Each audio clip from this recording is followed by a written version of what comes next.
ഇന്ന് രാവിലെ ഒരു പാലാച്ചിലുണ്ട് കേട്ടോ. ഷിൻകാക്കാൻ്റെ മാമയുടെ വീടിൻ്റെ പാല് അപ്പം ഞാനൊരു 5 മണിയായപ്പോൾ എണീറ്റിട്ടുണ്ടായിരുന്നേ. സുബൈ നമസ്കാരം കഴിഞ്ഞിട്ടാട്ടോ പാല് കാച്ചുന്നത്. അപ്പം എന്തായാലും ഒരു 5 മണിയായപ്പോൾ ഞാൻ എണീറ്റിട്ട് നേരെ പല്ലൊക്കെ തേച്ച് നമസ്കാരമൊക്കെ കഴിഞ്ഞ് നേരെ പോയി ഫ്രണ്ടിലെ വാലൊന്ന് തുറന്നിടുന്നുണ്ട് കേട്ടോ. നല്ല കൂരിട്ടാണ്. പിന്നെ നേരെ വീട്ടിൽ ലൈറ്റ് കത്തിച്ചിട്ടുണ്ട്. അതുകൊണ്ട് ഒരു ഇത്തിരി നേരം ഞാൻ അവിടെ നിന്നിട്ടുണ്ടായിരുന്നേ.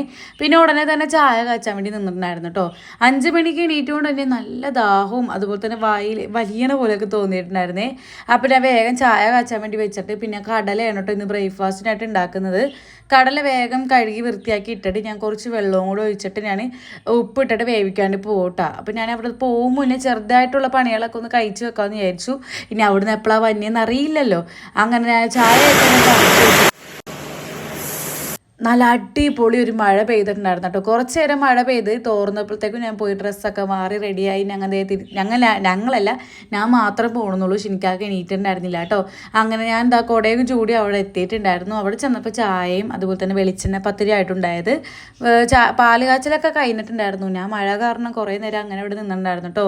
പിന്നെ ഇവിടെ 3 റൂമുകളാട്ടോ വരുന്നത്. കുറേ ഒന്നും വീഡിയോ എടുക്കാൻ വേണ്ടി പറ്റിയിട്ടില്ല. പിന്നെ ഒരു ഡൈനിങ് ഹാളും ഓപ്പൺ കിച്ചണും പിന്നെ ഒരു വർക്ക് ഏരിയയും ആയിട്ട് വരുന്നത്. വീടിൻ്റെ ഫ്രണ്ട് വശം ഇതാണ് കേട്ടോ. പിന്നെ ഞാൻ നേരെ വീട്ടിലോട്ട് ഓടി വന്നിട്ടുണ്ടായിരുന്നേ. പിന്നെ ഞാൻ ബാക്കിയുള്ള പരിപാടിയൊക്കെ ചെയ്യാമെന്ന് വിചാരിച്ചു. കടല ഞാൻ പോകും മുന്നേ അധികമായിട്ട് വേവിക്കാൻ പറ്റിയിട്ടുണ്ടായിരുന്നില്ല കേട്ടോ. അപ്പോൾ വീണ്ടും ഒന്ന് വേവിക്കാൻ വേണ്ടി വെച്ചിട്ടുണ്ട്. പിന്നെ ഇന്ന് ചപ്പാത്തിയാണ് ഉണ്ടാക്കുന്നത്. അതിന് വേണ്ടിയിട്ടുള്ള ചൂടുവെള്ളം ചൂടാക്കാൻ വേണ്ടി വെച്ചിട്ടുണ്ടായിരുന്നേ. പിന്നെ ചപ്പാത്തി പൊടിയിലോട്ട് ഉപ്പും പിന്നെ ഒത്തിരി മൈദപ്പൊടിയും കൂടി ഇട്ടിട്ടായിട്ട് ഞാൻ കുഴച്ചെടുക്കുന്നപ്പോൾ നല്ല സോഫ്റ്റ് ഉണ്ടാവും. അങ്ങനെ സവാളയൊക്കെ ഞാൻ വേഗം കട്ട് ചെയ്തെടുത്തിട്ട് കടലക്കറി അങ്ങോട്ട് സെറ്റ് ആക്കിയിട്ടുണ്ട്.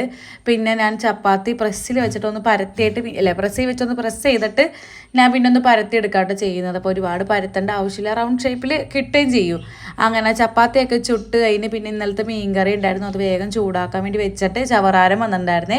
അങ്ങനെ ചവറും കൊടുത്ത് ഞാൻ നേരെ അടുക്കളയിൽ വന്നിട്ട് ചായ വീണ്ടും ചൂടാക്കാൻ വേണ്ടി വെച്ചിട്ടുണ്ടായിരുന്നു. ഞാൻ പോകും മുന്നേ ചായ എളുപ്പിച്ചുകൊണ്ട് തന്നെ അതിന് ചൂടൊക്കെ വിട്ടിട്ടുണ്ടായിരുന്നു. അപ്പോൾ ഞാൻ വേഗം ചൂടാക്കാൻ വേണ്ടി വെച്ചിട്ടുണ്ട്. പിന്നെ കറികളും പിന്നെ മീൻകറിയും എല്ലാം അവിടെ ആയിട്ടുണ്ടായിരുന്നു. പിന്നെ ചൂടുവെള്ളം ആയിട്ടുണ്ടായിരുന്നു. പിന്നെ കുറച്ച് പാത്രങ്ങളുണ്ടായിരുന്നു. അത് കൈയോടെ കഴുകി വെച്ച് അടുക്കളയിൽ ഒന്ന് ക്ലീൻ ചെയ്ത് ഞാൻ ആ ചൂട് ചായ കുടിക്കാൻ വേണ്ടി പോകാം കേട്ടോ.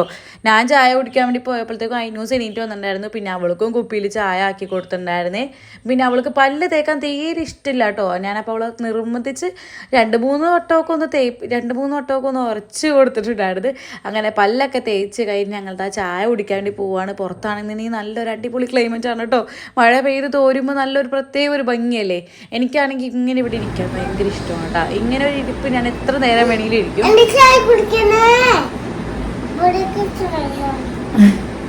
ഐരൂസിന്റെ ചായ കൂടി കഴിഞ്ഞാൽ പിന്നെ ഞങ്ങളോടത്ത് ചായ എന്ന് പറഞ്ഞുകൊണ്ടേ ഇരിക്കും കേട്ടോ. പിന്നെ ഷിനിക്കാക്ക് എണീറ്റ് ബാത്റൂമിൽ പോയപ്പോൾ